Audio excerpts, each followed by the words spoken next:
The collapse of France is now unfolding on a large scale, with events escalating quickly. After the French Prime Minister lost a vote of no confidence, massive protests erupted across the country on September 10th.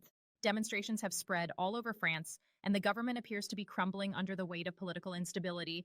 This situation is drawing comparisons to Nepal, where governments often face turmoil when they fail to meet public expectations.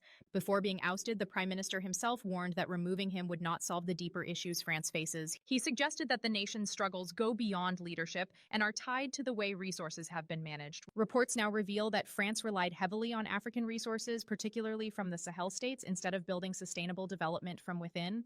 Uranium from Niger played a crucial role in powering Paris, keeping the city's lights on while draining Africa's natural wealth. With France now expelled from much of Africa, the consequences are becoming dire. Reports claim Paris has only a few days before electricity shortages hit, as the steady flow of uranium has been cut off. Without this lifeline, the nation faces the risk of widespread blackouts and further economic collapse. The once strong French state now appears vulnerable, and many believe this is just the beginning of a much larger breakdown. France is on the edge of collapse. Its government just fell apart. The prime minister was thrown out in a no confidence vote, making him the third to go down in just 1 year. That's not just instability, that's a crisis. Here's why. France owes over 3.3 trillion euros, more than its entire economy produces in a year. Imagine owing more money than you even make. That's where they're at. The government tried to slash nearly 44 billion euros, even canceling national holidays. But people were furious, and then protests erupted, and the whole plan got shut down. Now, France is stuck. The left, the center, the far right won't work together. Macron has to pick yet another prime minister, but nobody thinks the next one will last.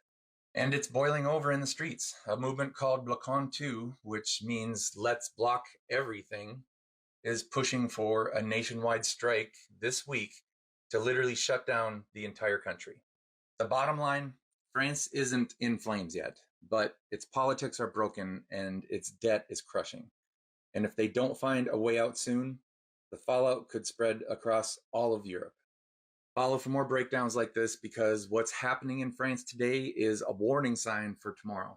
Well, the French sure don't fuck about, do they? It was only a couple of days ago the government started to collapse. Now have a look at them out on the streets. I mean, look at the demonstrations in the UK, nice and peaceful, everybody's keeping themselves to themselves. There might be 1 or 2 arrests. Have a look at these. They know how to do a protest, don't they? I predict a riot.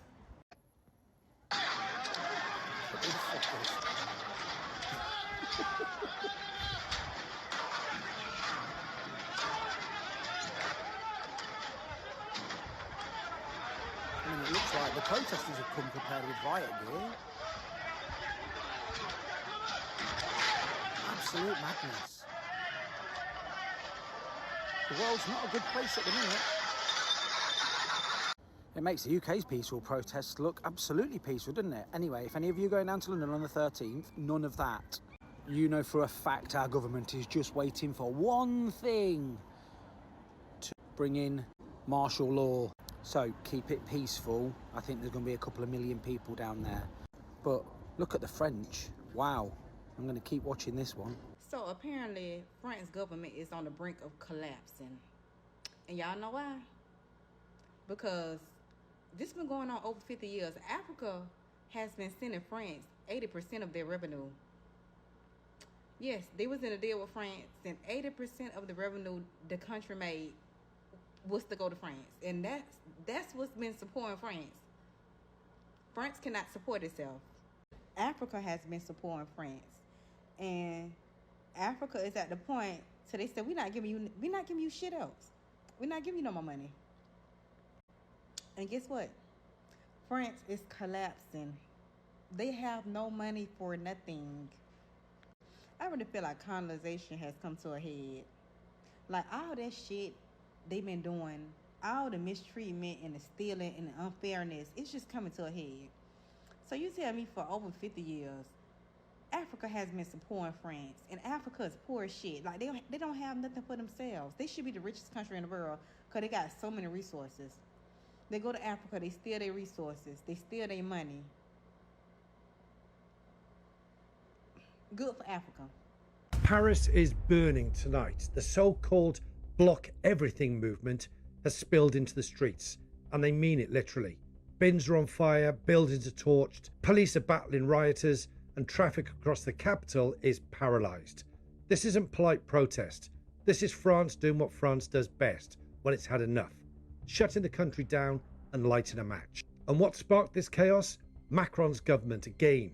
Another prime minister shuffled in, austerity cuts biting into schools, hospitals and public services, and a population that feels ignored and ripped off.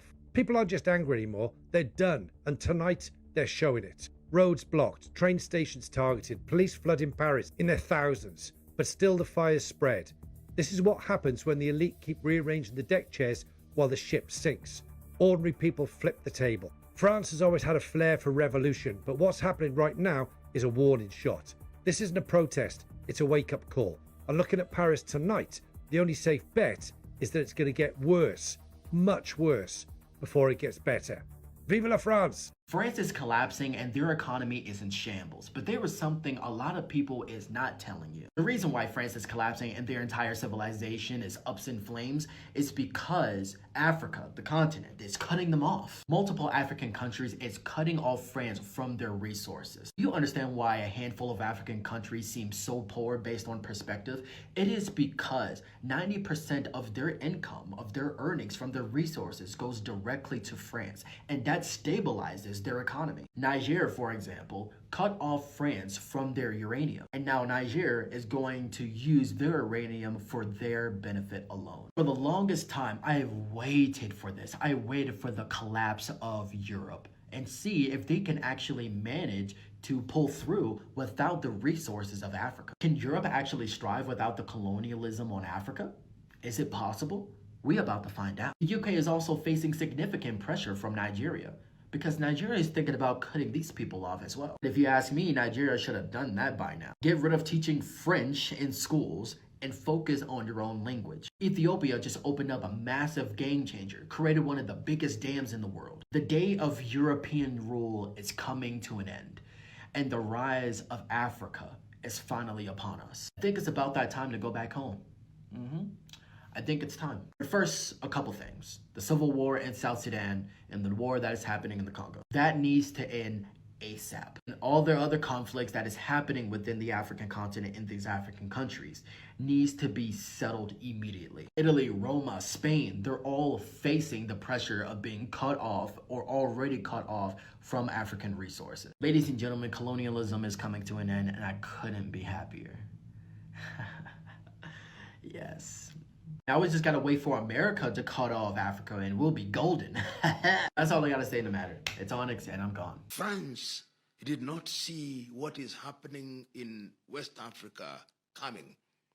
So they find themselves at a time when they are very weak economically, when at home the population of immigrants is growing bigger and bigger. You go to cities such as Marseille, you find Algerians, you find Moroccans, you find Senegalese, you find Guineans, you find Burkinabe, and things are not happening as they used to.